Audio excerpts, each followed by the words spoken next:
Are you a small business owner looking for a hassle-free way to create simple promos for Valentine's Day? Let's create one in Studio. We'll create a promo for a cafe. However, you can tweak the images and copy used in this design to suit your needs. The concept is the same.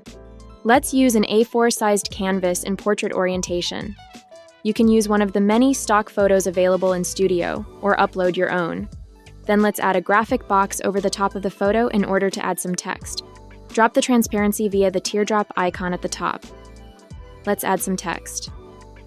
For a classy look, a script font never goes astray.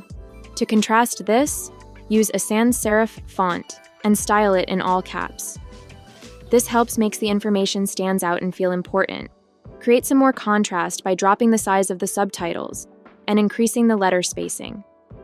Lastly, let's add some simple graphics for a bit of detail and to break up the blocks of text. Save as a PDF to print directly from your computer or as a PNG if you want to post it on your social media.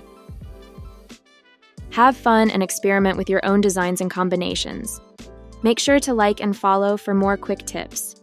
Studio, go beyond ordinary.